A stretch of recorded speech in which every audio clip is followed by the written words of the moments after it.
All right. Hello, everyone, and welcome to our special presentation with artist Marcus Zúñiga.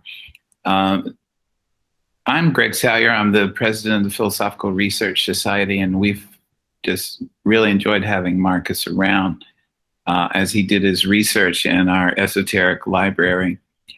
And you will not be surprised to see some Lita Albuquerque influence in his work. I think that's fair to say, and I suspect Marcus is quite proud of that.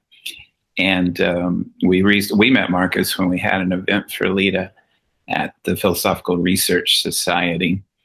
So in case you don't know, we were founded in 1934 by Manly Palmer Hall, a remarkable man who had no credentials. I'm not even sure he graduated high school, but he had incredible wisdom and learning and the ability to convey that in very powerful ways in writing and speech.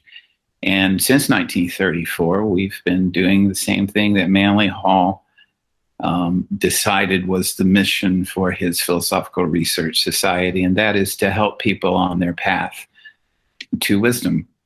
And everybody's on a path. And Manly was genius in that he did not pick a path. In fact, he explored all the paths of the world's wisdom and all the disciplines relating to the world's wisdom. And one of the things I've been happy to do since I've been president is to create an art gallery on our campus. And of course, our campus is closed now for the foreseeable future until the pandemic fades. But we still are very interested in art. We have a lot of words at PRS. We have an esoteric library of 20,000 volumes that Manly Hall collected.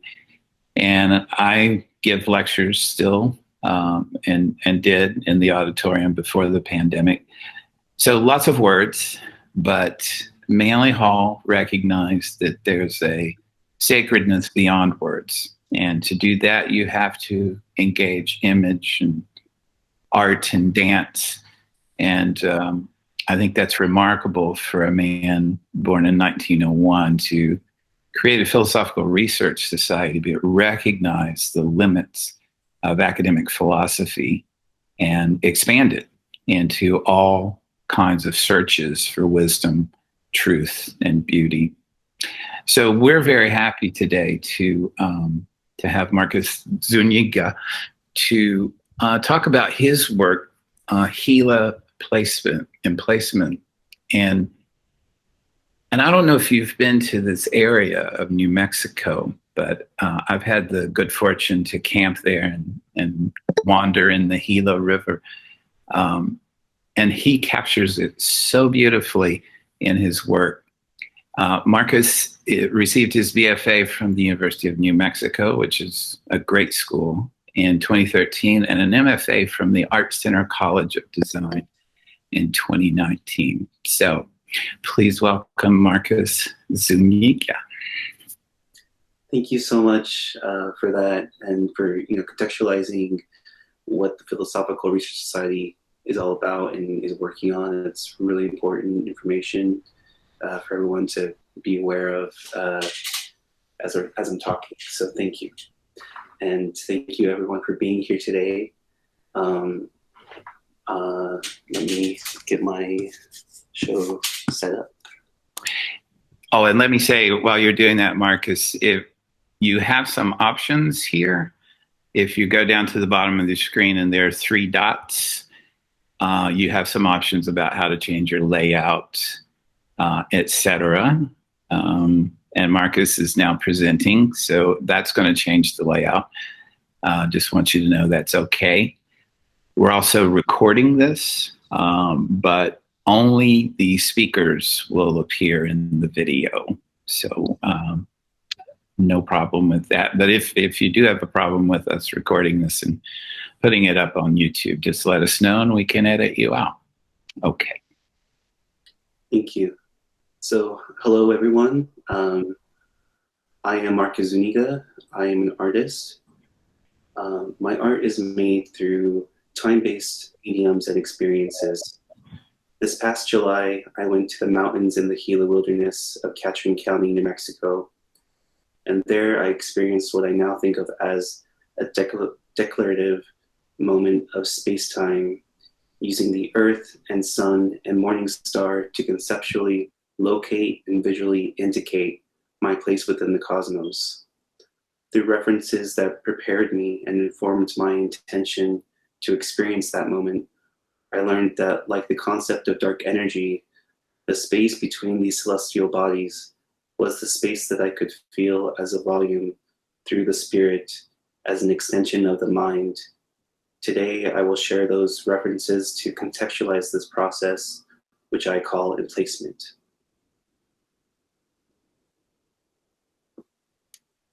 I describe my work as a relearning of the cosmos, which I see as essential for understanding how the lineages of celestial observers we descend from can inform the ways of seeing we embody.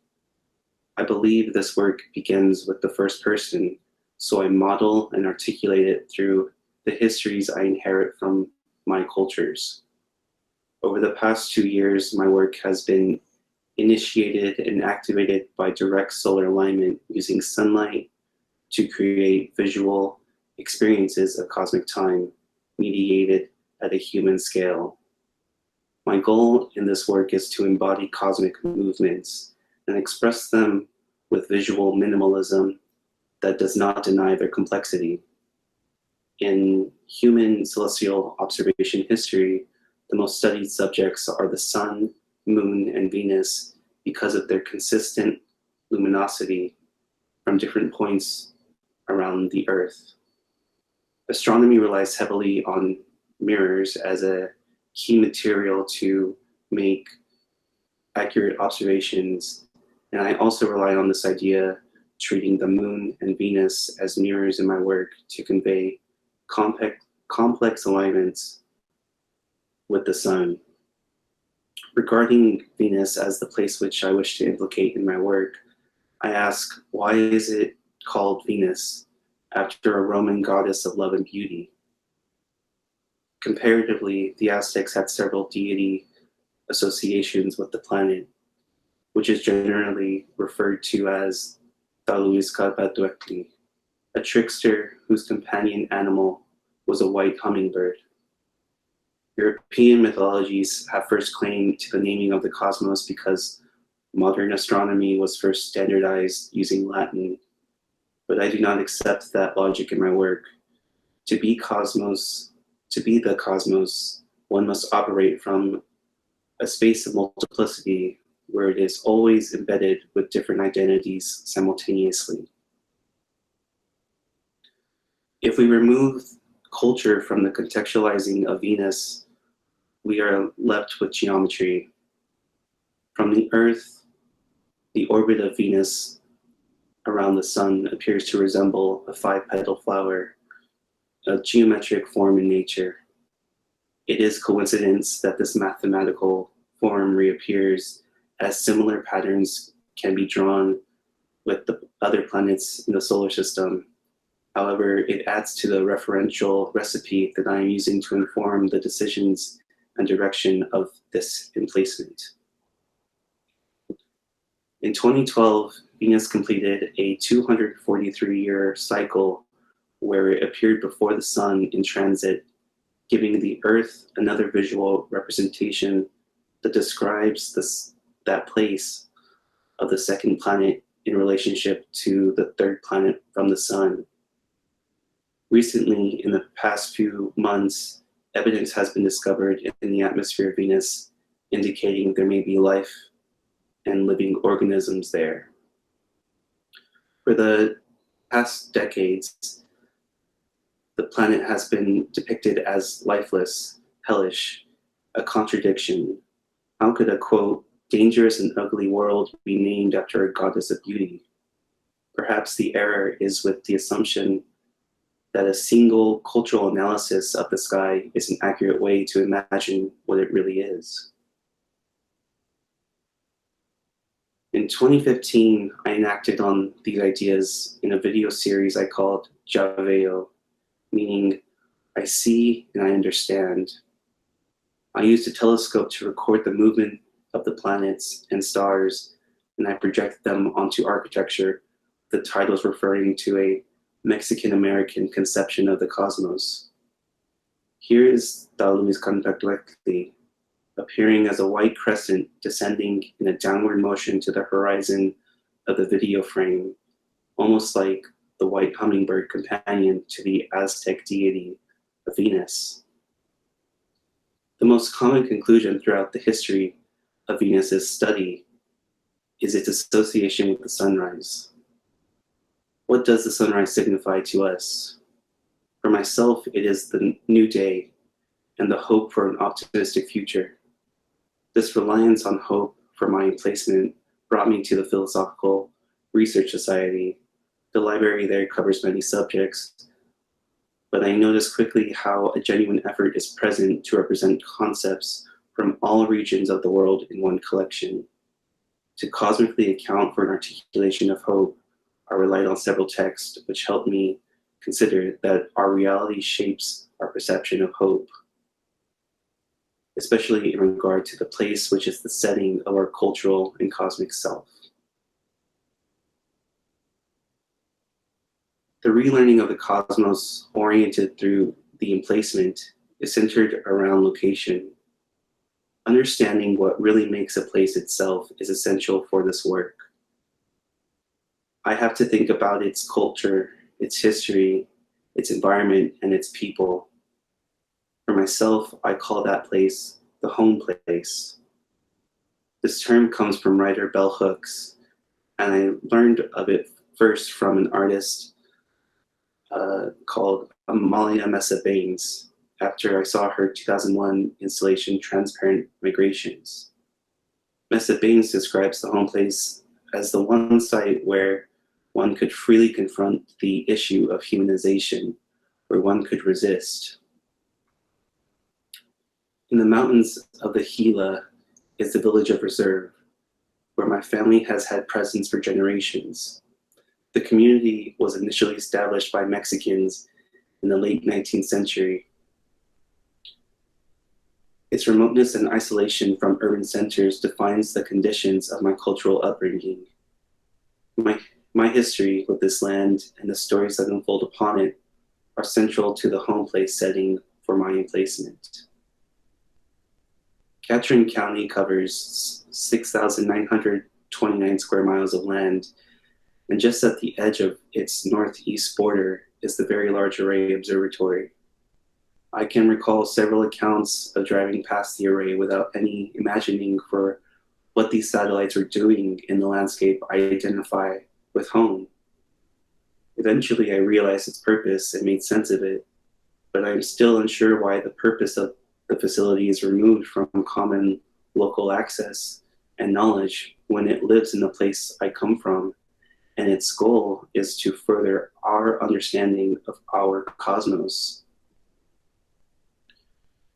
In parallel, Catron County is also home to the legendary Dia Art Foundation-owned Lightning Field by Walter de Maria. The land artwork is a prime example of a modern artist coming to the American West to occupy land with the intentions of staging monumental permanence. In the past year, the deconstruction of idol monuments to colonists like Juan de Oñate and Juniper Serra are a consequence to the continued suppression and erasure of indigenous presence in the Americas. A work like Lightning Field that costs the Catron County resident a minimum of $100 to access is a denial to culture that the land truly carries within itself. Land is culture. In response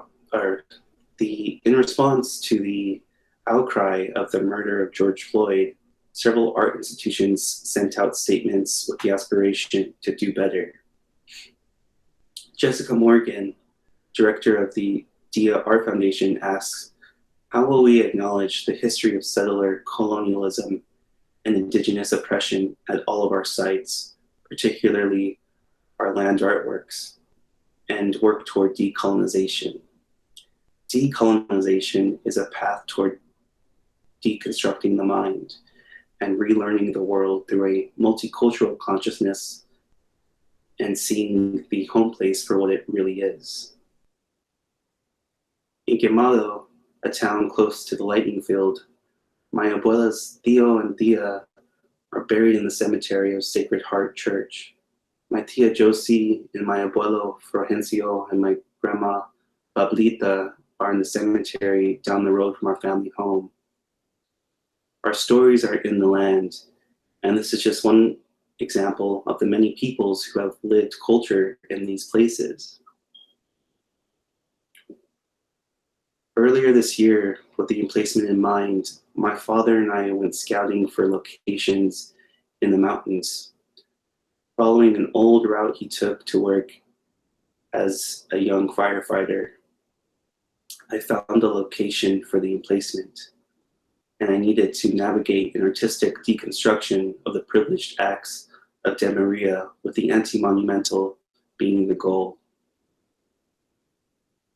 My reference is Liga Albuquerque's Malibu line, a trench filled with blue pigment to unite earth and sky, an ephemeral work that lives according to weather conditions.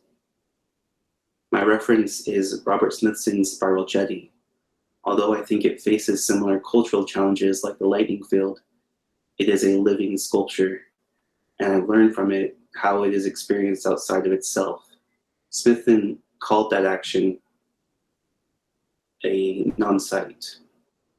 A non-site is an artwork that is made to represent the site outside of itself. For Spiral Jetty, the primary non-site is the film he made as an artwork that sequentially describes the concepts of the land artwork in a time-based medium.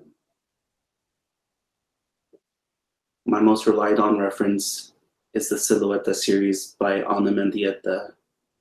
In varying configurations, Mendieta used natural materials and often her own body to presence absence. The female figures were ephemeral and performative, with elements like fire and water having an important role in documenting the work. Natural materials manifest in my work through my study of curanderismo. The curandero is a Mexican-American healer. They make remedies to cleanse the body and spirit with materials from the desert. It is a tradition that takes influences from indigenous folk practices in the American Southwest and Mexico, infused with stories and beliefs from Catholicism in Latin America. The cleansing is called a limpia, and the ancient Mexicans had a ceremonial limpia for natural outdoor sacred space. A line from the song that was used during that ceremony says, "There our flowering mountain lies visible, lies giving off warmth, lies dawning. Its fragrance, its emanation, its scent lies far-reaching, lies spreading over the land." The flowering mountain concept describes a place in the upper world of the Aztec universe where the spirits of warriors who died in battle go on to become hummingbirds and butterflies, drinking the nectar of flowers for all eternity. I gathered flowers from different places across the Southwest that also had different healing properties. Desert mallow,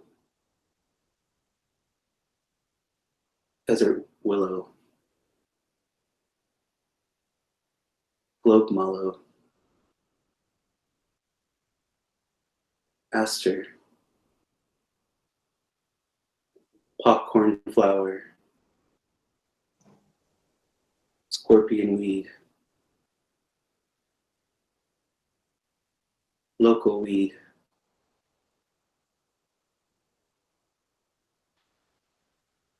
silverleaf nightshade, evening primrose, white prickly poppy, yucca, lavender.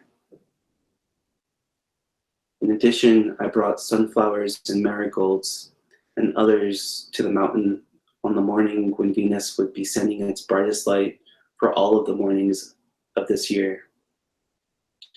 I found myself between 4 juniper trees, and I made my circle to visually echo the surrounding horizon of mountains in my location and center myself within the cosmos, my home place, where the spirit moves through the space between here and the star.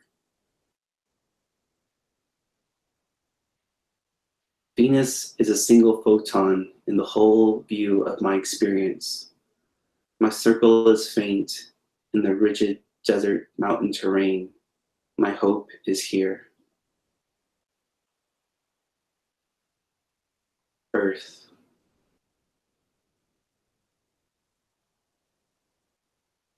Juniper.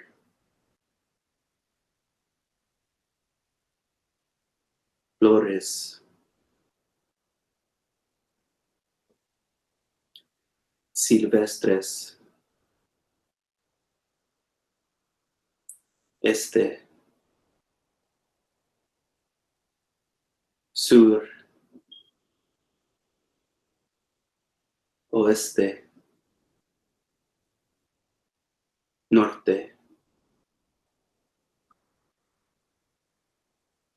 6:11 Mountain Standard Time.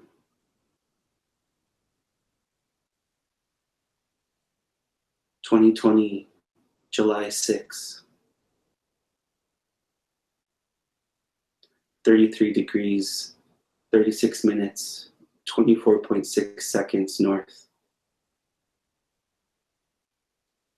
108 degrees, 45 minutes, 8 seconds west.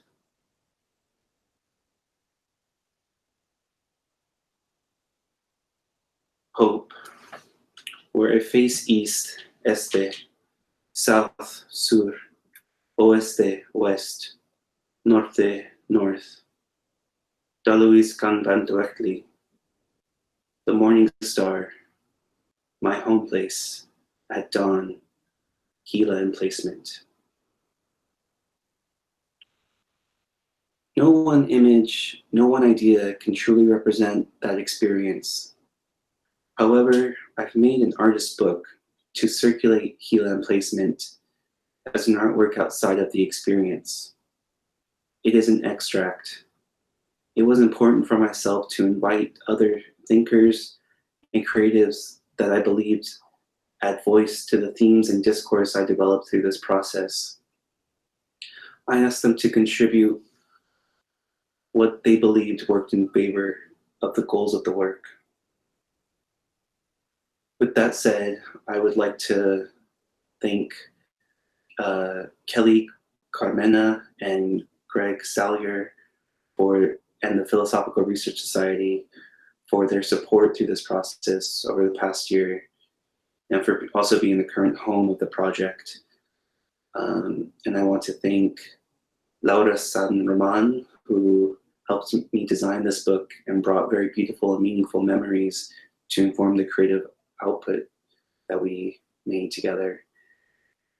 I want to thank Zachary Carroll Gold for your support and time and words. And I really believe the work he and Bretta Gayer are doing at Garden is in alignment with this project and my work on globally decolonizing our relationship with the natural world in the 21st century. And thank you to Alicia Inez Guzman, a fellow rural New Mexican who is also working toward the embrace of our stories in the land to account for the unjust settler erasure of our histories and as people with undeniable connections to the Americas. And thank you, of course, to Lita Albuquerque for many things, but for generously sharing your powerful poetry. And I'm so proud to have that be part of this project and this work. I would say that everyone should support these individuals because they're not only worthy of our support, but because we need to hear what they have to say right now. And thank you, everyone, for being here with me today and for listening to the story of Gila Emplacement.